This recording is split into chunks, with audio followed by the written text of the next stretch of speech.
let me start by saying thank you to Jim for bringing this piece into the world, and also to my wife for commissioning. You know, it's a project of hers that she's been wanting to do to help me celebrate what we're calling a milestone birthday, and it's all about love. That's right.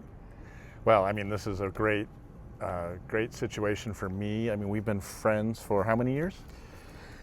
I was told there would be no math. Okay, So so 1981 is when we met, so we'll let the public do the math. and you've been so supportive of my career, first as a trumpet player, and then as a composer when I switched into that later. So to have it all come full circle, thanks to May, your wife, Yeah. and to have the opportunity to write a piece that celebrates love.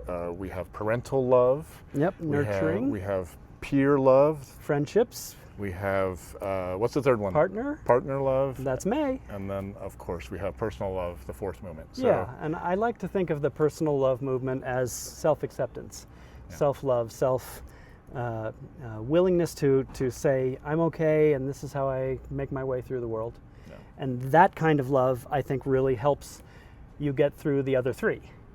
For that, sure. That yeah. precede it musically.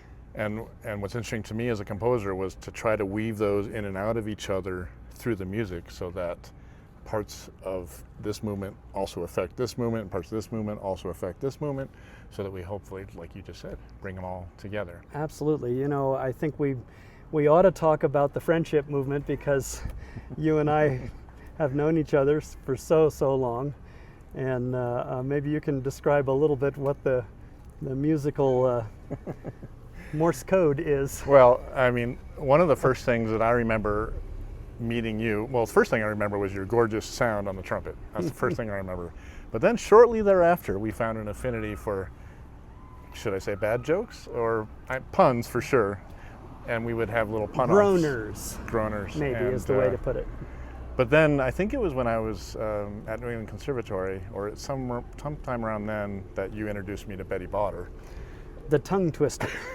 And we would have contests, if you will, or we would join in unison to see who could do the Betty Botter tongue twister.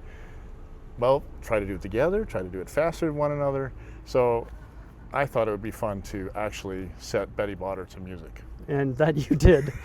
And it's confusing to the ensemble, and we're gonna try our best to nail it for you. But what I had fun doing was, so obviously you lay down the Betty Botter part. Yeah. But then Shall I? Go for it. Betty Botter bought a bit of butter, but she said, this butter is bitter. If I put it in my batter, it will make my batter bitter, but a bit of better butter will make my batter better. So Betty Botter bought a bit of better butter and made her batter better. I can't do it that well.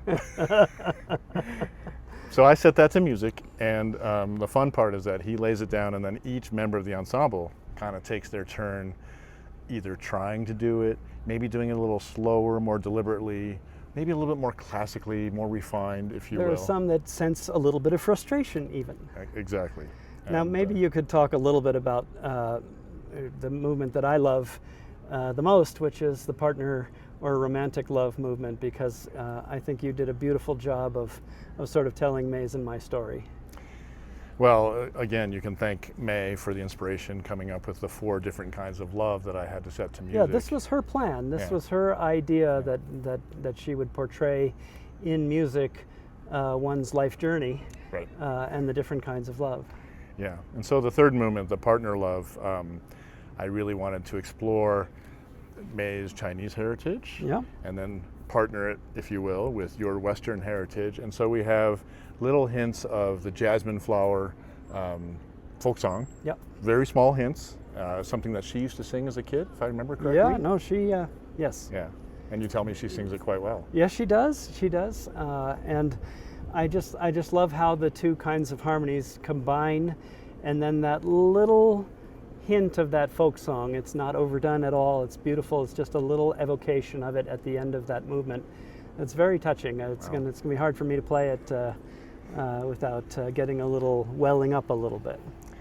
I'm glad to hear you say that, because I mean, us as composers, we always like to find things that inspire us to do different things with music than we normally would, per se, and to also try to represent those who we're writing for. Yeah. So it gave me an opportunity to put some pentatonic harmonies and scales in there, but also Western. You come in with a dominant seventh, if you will, almost Right. immediately. So we sort of pair those things together, and that allows the music to have a unique sound, which represents the two of you. Yeah, thank you for that. And I also, I mean, I love the whole piece. I think it's a beautiful thing that you began the piece with parental love, as was the plan for the piece, and just sort of had the trumpet emerge maybe a minute and a half late.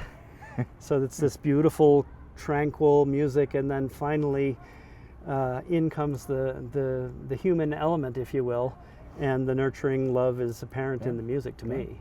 Well, the parents have to come first before the child, obviously, Yeah. and so we want to kind of set the stage for the values, the environment that they put forth, and then the child comes into the world and Thank kind you, of, by the way, for not making me a screaming terror as a child. Well, I wasn't there, so maybe you were. I don't know, but I've been told I wasn't, and I'm going to stick with that story. No. It was like I said, just the four movements that May set out were really inspiring to me to just kind of figure out the sound world I wanted to compose, and obviously to feature you and your virtuosic talent on the instrument.